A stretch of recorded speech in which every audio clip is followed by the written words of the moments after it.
नमस्कार। आज हम एक दिलचस्प किताब के विश्लेषण पर बात करने वाले हैं। किताब का नाम है सिर्फ दिल नहीं, समझ भी चाहिए। हमारे पास ना इसका एक एनालिसिस है जिसमें इसके अहम आइडियाज, रीडर्स के रिएक्शंस और हाँ, इसकी खूबियां और कुछ लिमिटेशंस भी बताई गई हैं। तो आज हम इसी एनालिसिस के जरिए ये समझने की कोशिश करेंगे कि ये किताब रिश्तों के बारे में क्या कहती है, खासकर ये जो समझ वाली बात है, भावनाओं से आगे। चलिए देखते हैं जरा।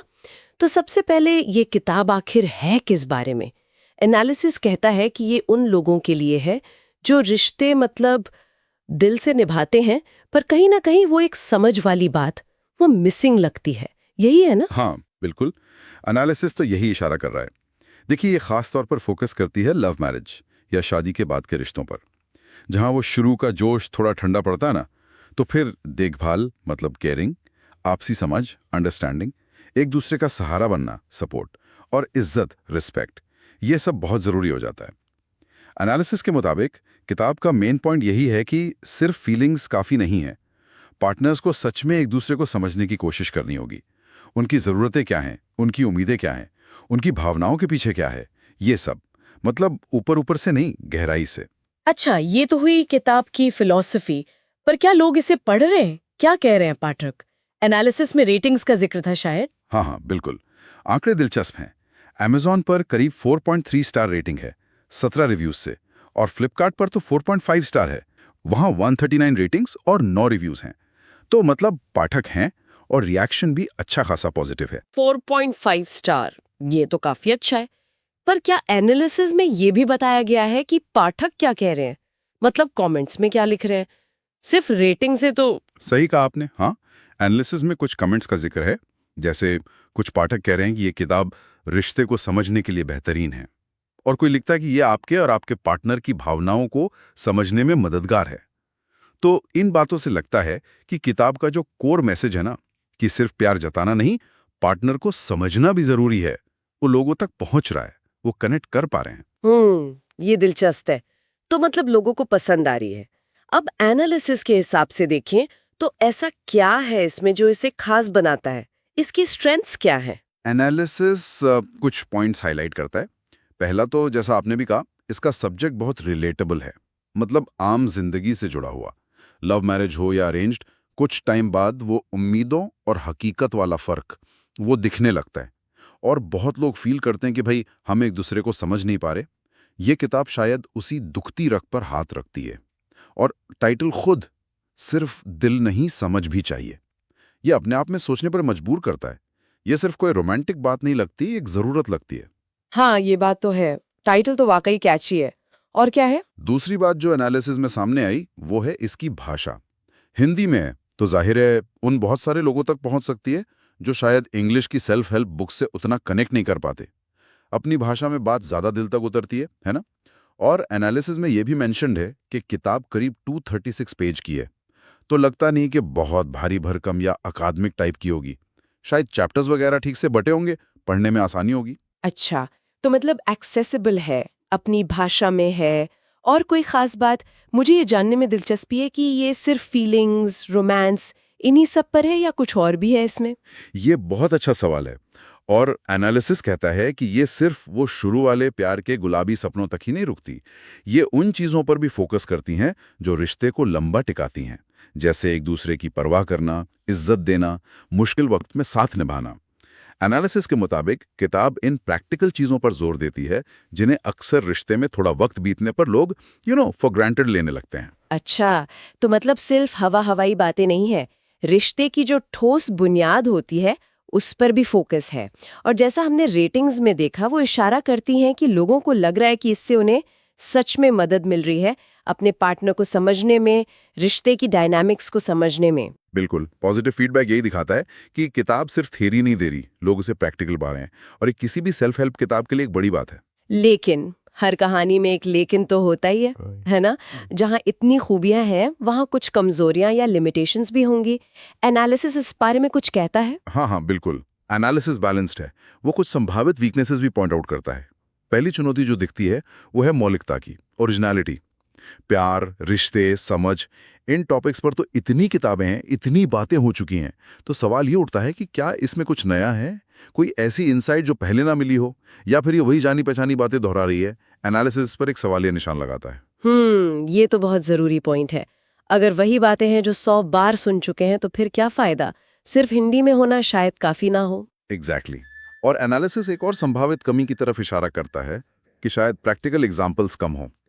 मतलब अगर किताब सिर्फ सलाह दे रही है, लेकिन असल जिंदगी के उदाहरणों से या केस स्टडीज से नहीं समझाती कि उन सलाहों पर अमल कैसे करें, तो वो थोड़ी एब्स्ट्रैक्ट लग सकती है। सिर्फ ये बताना कि क्या करना है और ये दिखाना कि कैसे करना है, इसमें फर्क है। वरना वो बस एक और रिलेशनशिप गाइड बन के रह जाने का खतरा है। और रिश्ते तो बड़े कॉम्प्लेक्स होते हैं। सबका बैकग्राउंड अलग, उम्मीदें अलग, कल्चर अलग। क्या किताब इस डाइवर्सिटी का ध्यान रखती है, या फिर वो ये एक और चिंता है जिसका जिक्र एनालिसिस में है, जनरलाइजेशन का खतरा। क्या किताब ये मान लेती है कि सारे रिश्तों की प्रॉब्लम और सॉल्यूशन एक जैसे हैं? अगर वो बहुत ही जनरल एडवाइस देती है, तो हो सकता है वो किसी खास कपल की सिचुएशन पर फिट ना बैठे। वो वन साइज फिट्स ऑल वाला फंडा रिश्तों में कहाँ चलता है ना? एनालिसिस सवाल उठाता है कि क्या किताब इस कॉम्प्लेक्सिटी को समझती है। तो मतलब ये सबके लिए शायद उतनी इफेक्टिव ना हो। अच्छा, एक और बात मेरे मन में आ रही है। आजकल लोग सिर्फ सलाह नहीं चाहते, वो ये भी जानना चाहते हैं कि सलाह का बेसिस क्या है। हाँ, क्या किताब में जो बातें हैं उनके पीछे कोई साइकोलॉजिकल थ्योरी है, कोई रिसर्च है? ये बहुत ही वैलिड पॉइंट है और एनालिसिस ने भी इसे टच किया है। क्या लेखक ने सिर्फ अपने या दूसरों के किस्से कहानियों, मतलब सिर्फ एनेक्डोट्स का सहारा लिया है, या फिर इन सुझावों के पीछे कोई रिसर्च है, कोई स्टडी है, कोई ठोस आधार है?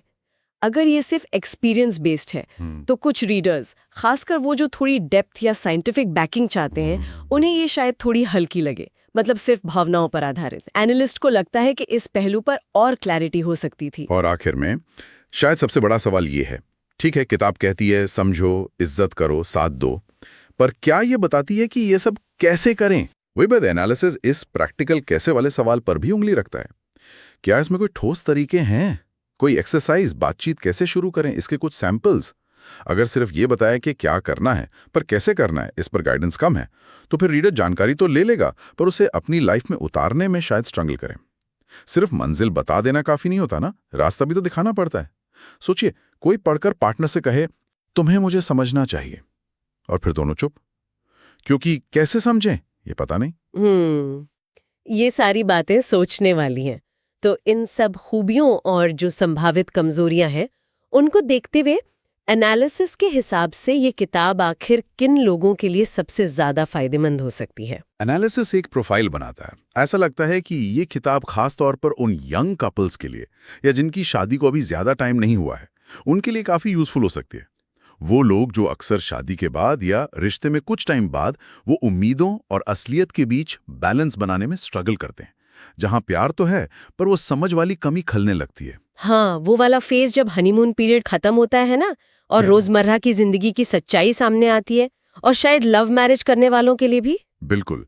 एनालिसिस कहता है लव मैरिज वाले कपल्स, जहां इमोशनल कनेक्शन तो तगड़ा होता है शुरू से, लेकिन डे टू डे चैलेंजेस में आपसी समझ बनाए रखना या सही से कम्युनिकेट करना मुश्किल हो जाता है। कई बार प्यार बहुत होता है, पर एक दूसरे की बात समझ नहीं पाते या अपनी जरूरत बता नहीं पाते। उनके लिए भी ये हेल्पफुल हो सकती है। और अगर थोड़ा ब्रॉड पर्सपेक्टिव से देखें तो देखिए, जनरल तौर पर ये उन सभी लोगों के लिए रेलेवेंट हो सकती है जो अपने रिश्ते को लेकर सीरियस हैं, जो वाकई अपने पार्टनर को बेहतर समझना चाहते हैं, उनकी फीलिंग्स और नीड्स को इंपॉर्टेंस देना चाहते हैं, या शायद वो लोग जो फील करते हैं कि रिश्ते में कुछ गड़बड़ हुई है और वो उसे सुधार कर आगे बढ़ना चाहते हैं।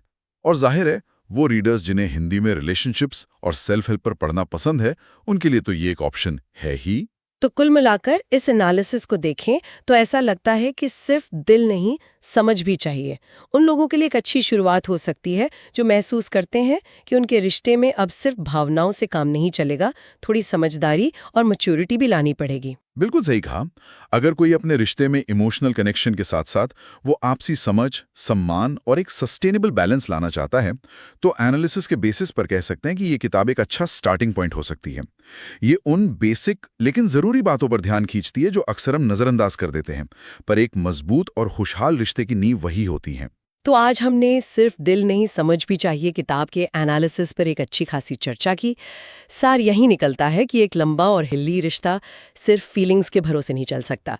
भावनाओं के साथ साथ समझदारी, सम्मान और आपसी तालमेल, इनका बैलेंस बहुत ज़रूरी है। ये किताब इसी बैलेंस की तरफ इशारा करती लगती है। हाँ, हमने देखा कि एनालिसिस के मुताबिक किताब अपनी सरल भाषा, रिलेटेबल थीम्स और देखभाल, समर्थन जैसे प्रैक्टिकल पहलुओं पर ध्यान देने के लिए पसंद की जा रही है। लेकिन साथ ही इसमें नयापन कितना है, प्रैक्टिकल तरीके कितने बताए गए हैं और क्या ये हर किसी पर लागू होती है, इन बातों पर कुछ सवाल भी हैं, जैसा कि अक्सर इस जोनर की किताबों के साथ होता है। तो चलिए आज की इस बातचीत को यहीं रोकते हैं, लेकिन श्रोताओं के लिए एक सवाल जरूर छोड़ जाते हैं। सवाल ये है कि क्या समझ, मतलब किसी दूसरे इंसान को गहराई से समझने की जो काबिलियत है, क्या इसे वाकई एक स्किल की तरह सीखा जा सकता है, जैसे हम कोई भाषा सीखते हैं या ड्राइविंग सीखते हैं, या फिर ये बस जिंदगी के तजुर्बों से, वक्त के साथ और अनुभवों से ही आती है?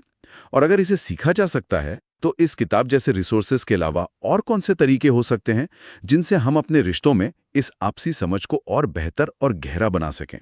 इस पर सोचिएगा जरूर।